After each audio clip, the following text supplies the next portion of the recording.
Jai Shri Mataji. Good morning, everyone.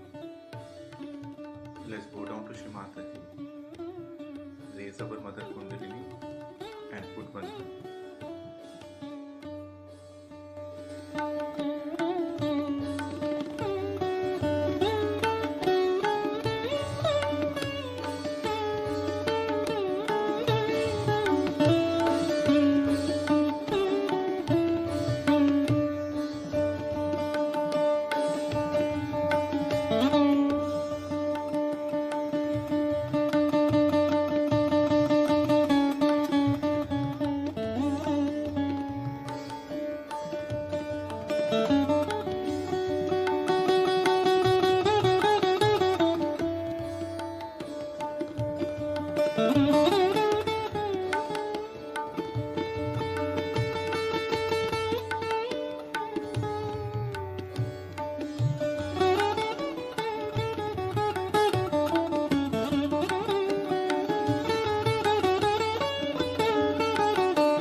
Shri Ganesh Mantra.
Now let us listen to Shri Mataji's speech.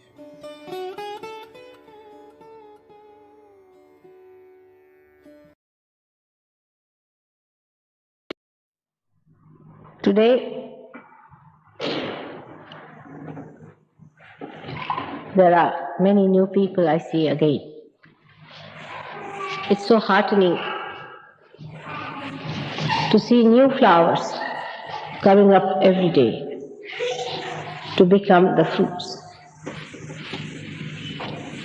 It's so joy-giving to know that I'm here at the right time,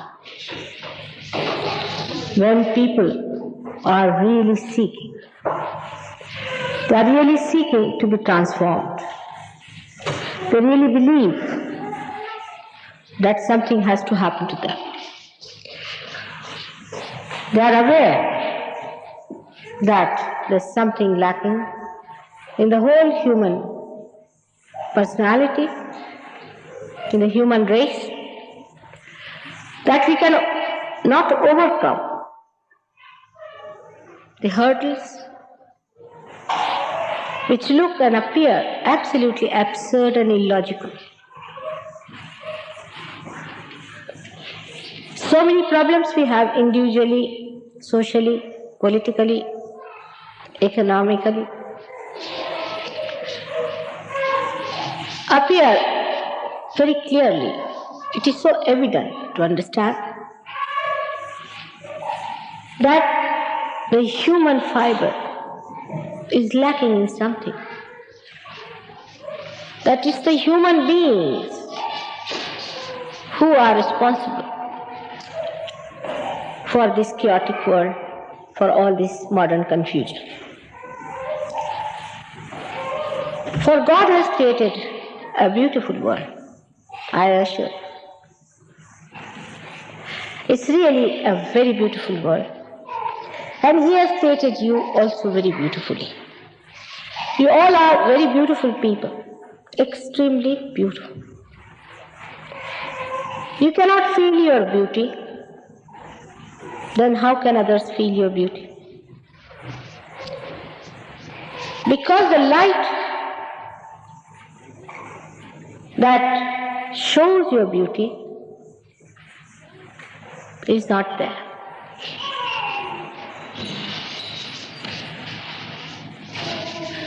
You have fragrance, which is the fragrance of all the flowers put together.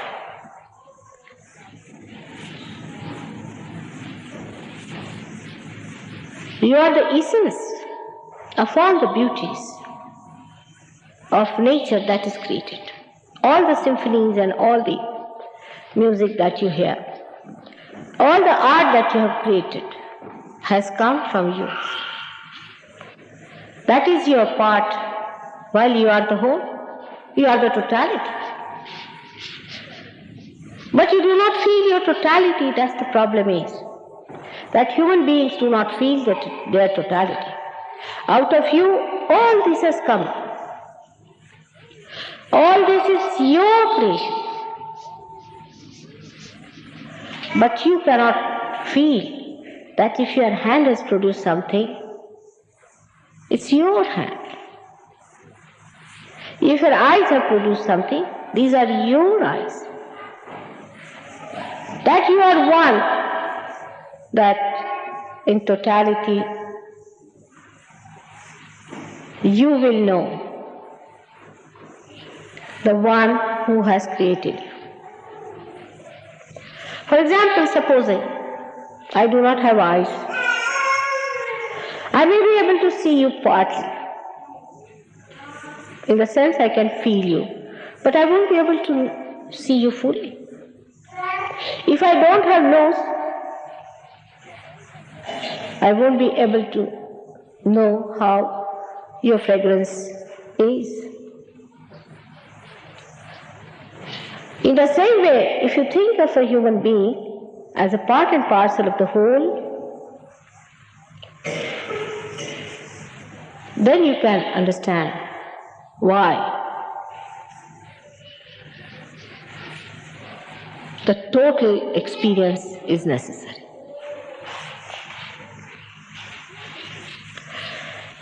You have to feel that sitting down here, you can know about somebody in Australia or maybe in Africa. We are very aware mentally. Anything goes wrong in the world, we all become alert and start thinking about it. For example, once the spacecraft was going to land,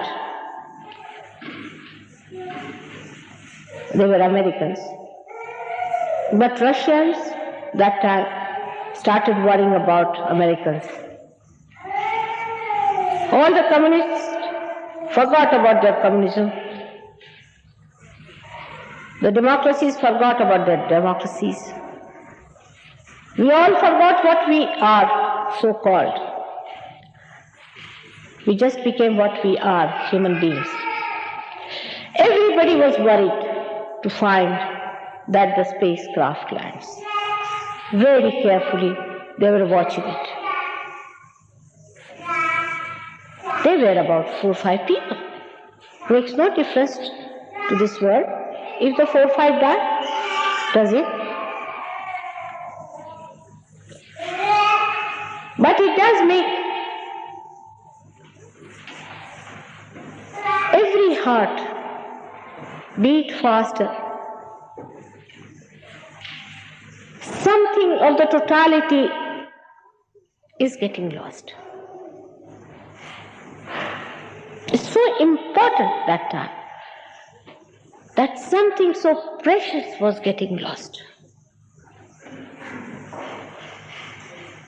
This is the subtler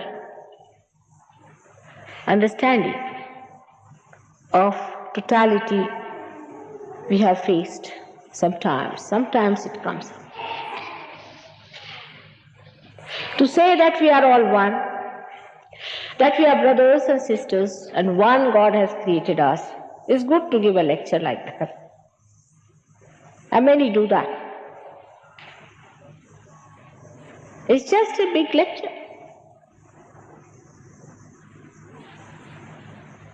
To feel that you are one,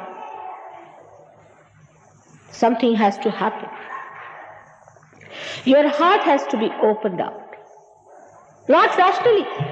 Through your brain, if you think something, it will have its limitations, as rationality has its limitation. Your heart has to open up. And what resides in that heart, in the lotus of that heart, is your spirit, is your Atma.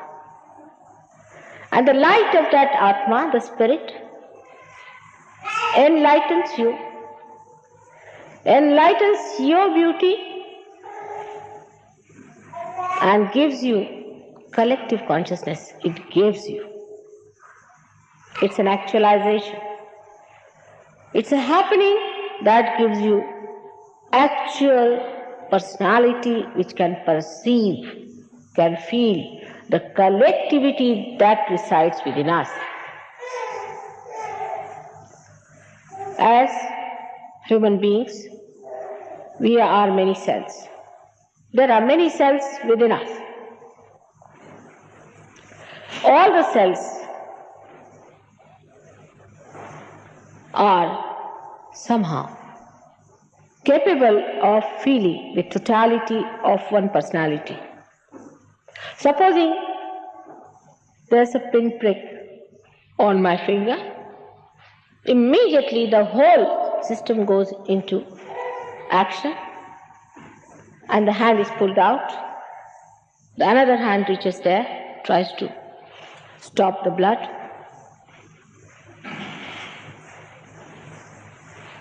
The whole body feels unhappy and you say, ah, or something like that. All the cells are in unison. Whether there is emergency or not.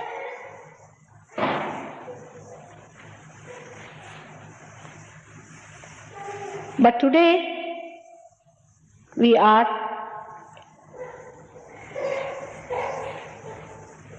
in the modern times. It's nice to be modern. These are the times promised. Long time back, in the ancient scriptures of India,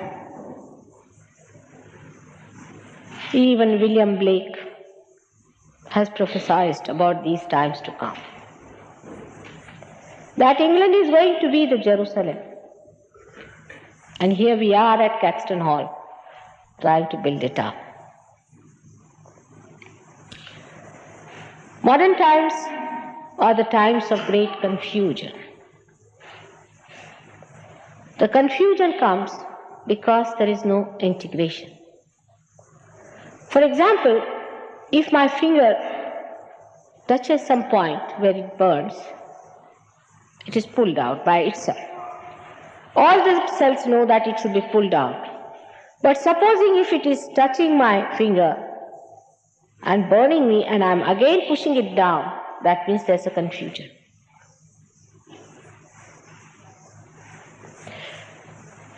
And this kind of confusion exists when there is no integration among cells.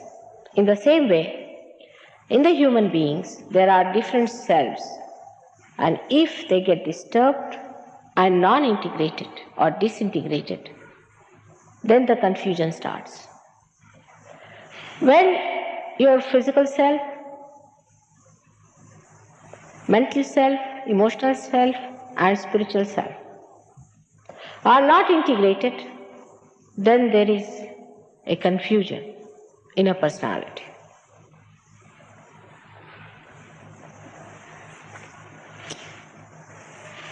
The growth of human beings have been outside as well as inside.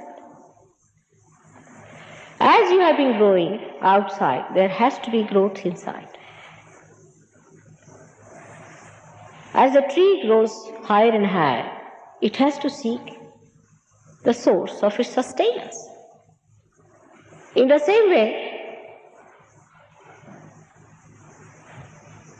the totality of human race, which has advanced outside too much, is seeking, the totality is seeking the source inside. You are the selves of that totality which is seeking inside, and not the ones which are seeking outside. That's why I say that you are the seekers of truth, because the source of all the sustenance is the truth, is the joy, the bliss, and the vital life force within us, which has given us all this power to produce outside, to create outside. That is why in these modern times only, there are so many seekers. There were never so many before, I can assure you, because I am quite an ancient personality. And it really gives me the greatest pleasure to know that somehow this outward growth has led to this kind of a mass seeking,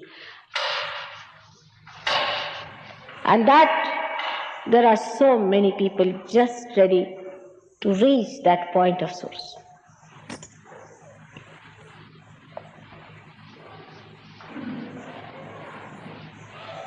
As I said, God has made you very beautifully. Every one of you are real creations. It's a fact, which you'll discover later on. Just now, you don't have any light to see inside. There is no way you can take your attention inside. If I say you put your attention inside, you don't know what to do. And with this, many people have gone astray. There are people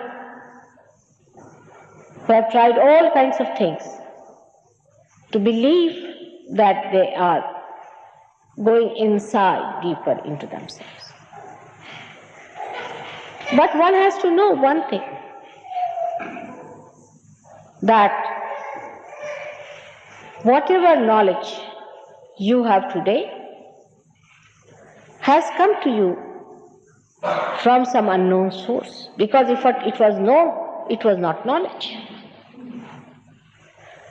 Whatever is unknown has come to your knowledge.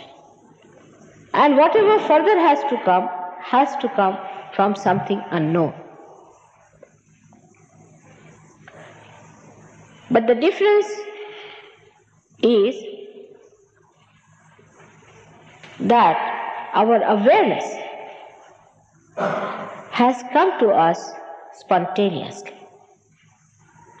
We have done nothing whatsoever to become human beings. I mean, just think, we were monkeys the other day. Imagine. And we were amoeba the other day. before. In 7 days, we have become human beings. How have we become human beings? We don't know. Why we have become human beings? We do not know. But thank God, through science we know that we were not human beings 7 days back. Why have we become human beings? The scientists have stopped thinking about it. They have turned around. So it's better to turn around your back. That's the best way to avoid the truth. Because you cannot find the truth, you cannot know about it. So best thing is to turn around and say, all right, now we are human beings, so we have reached the end, now let us go ahead with it. But that's not the way you can find the truth. You will find the truth the way you have found your awareness, spontaneously. It's a living process. People don't understand what is living process is. It's so simple. If I tell you that to make this flower into a fruit, I'll have to stand on my head, what will you think of me? You'll think I'm mad, isn't it? Won't you think that way, all of you? Or if you find somebody sitting in a posture which is very uncomfortable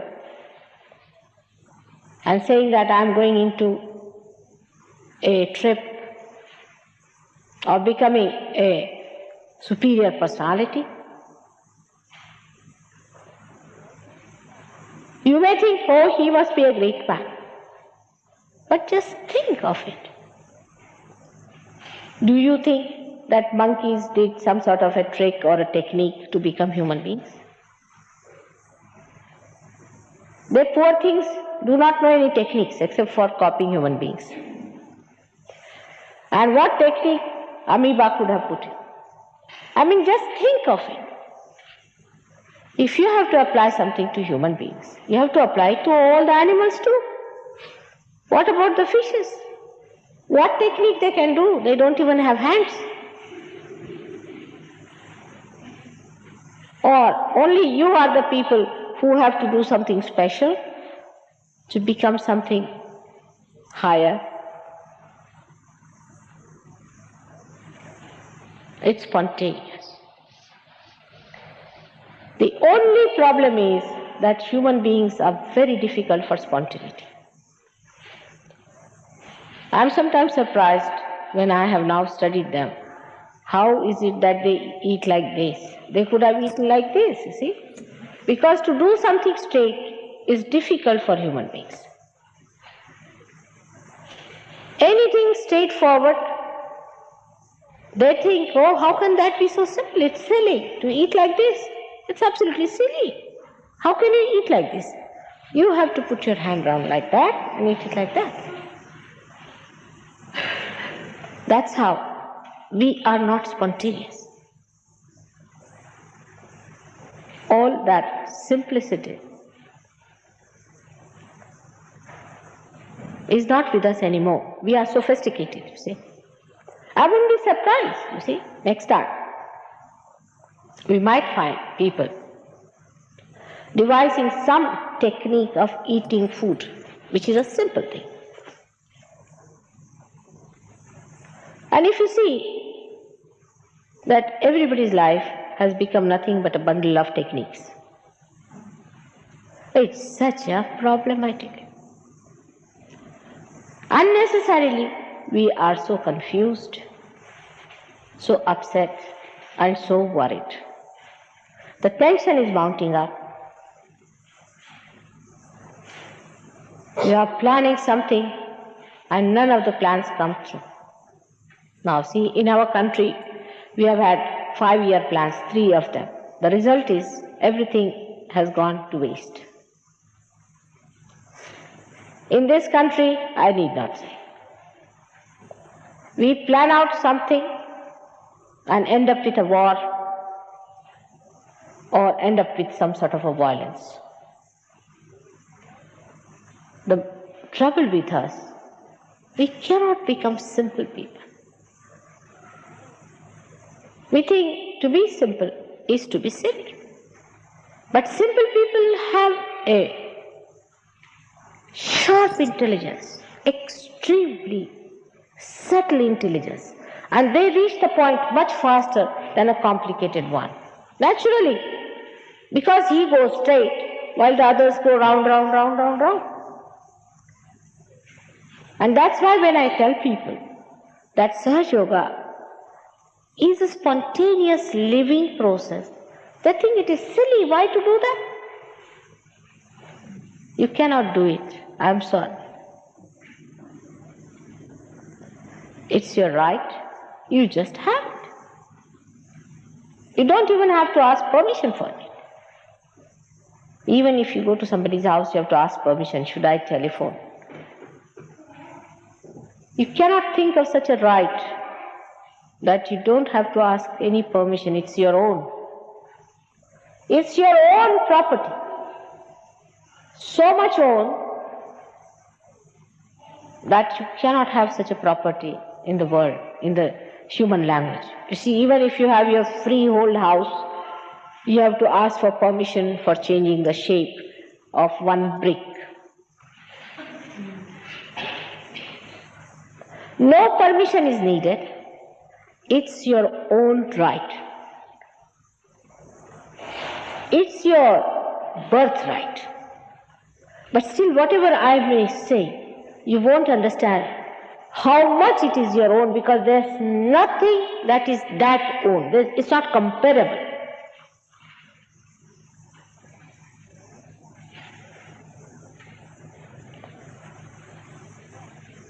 It is that innate. Something that is beyond human comprehension. Now, there's no map here.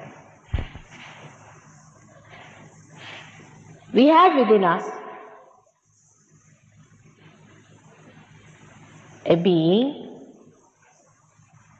which I call the spirit.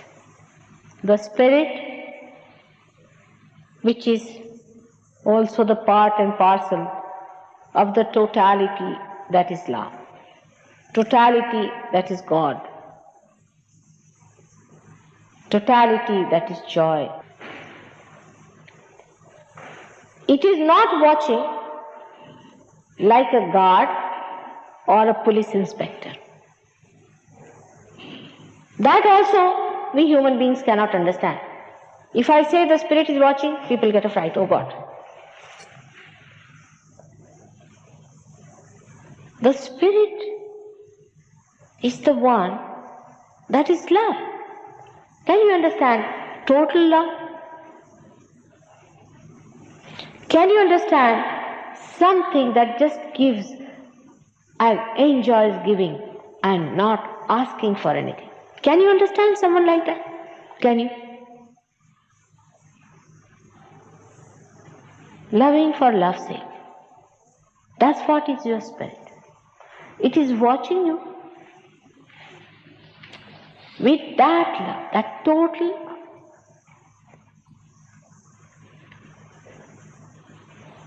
That totality of love is watching you to give you that what it is. Now here, I would say, you are the spirit and you are this self, another one, which is this awareness, this human awareness which you have got. This human awareness has to be enlightened by that totality, that spirit. When it enlightens that, then only you know that you are a part and parcel of the totality, and that you are beautiful. You are really beautiful. Sometimes one feels a little bashful to know how beautiful one is, and so fragrant, and so grand, and so dignified.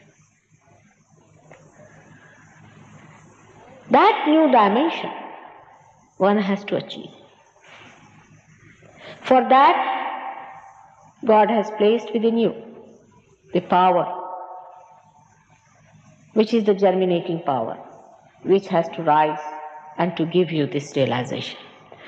This is your Kundalini.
Shri कल्की साक्षात्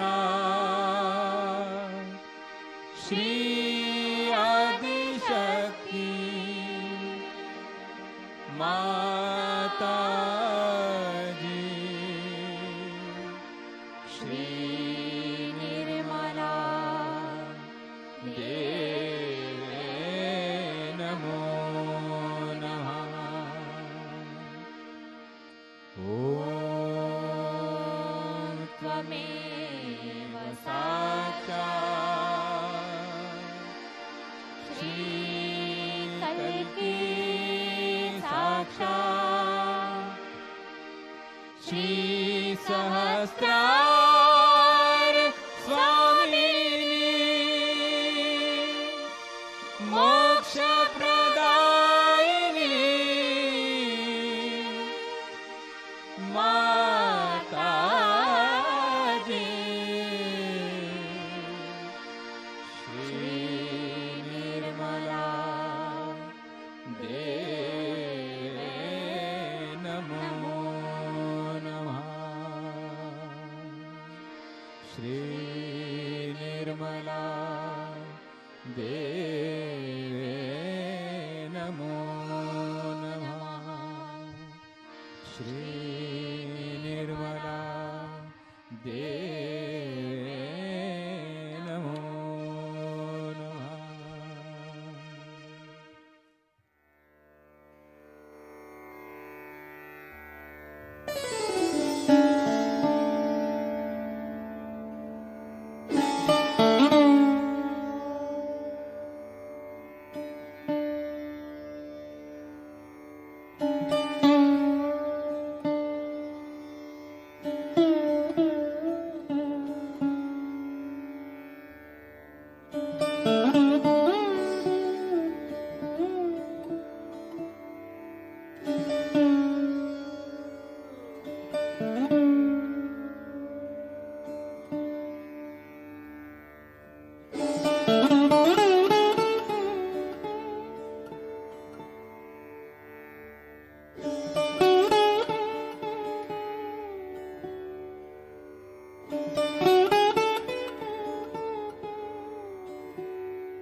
Thank you, Shri Mataji, for giving us this opportunity to do collective morning meditation.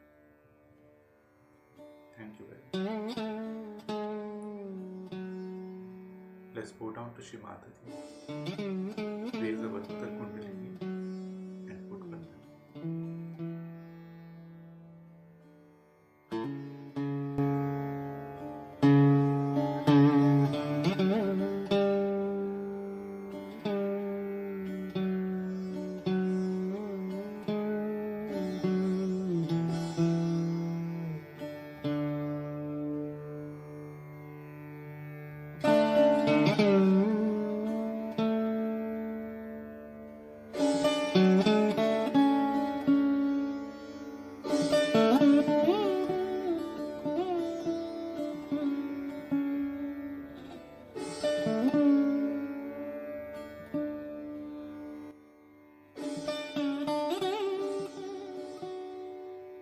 Let us join tomorrow again as we continue our collective morning meditation.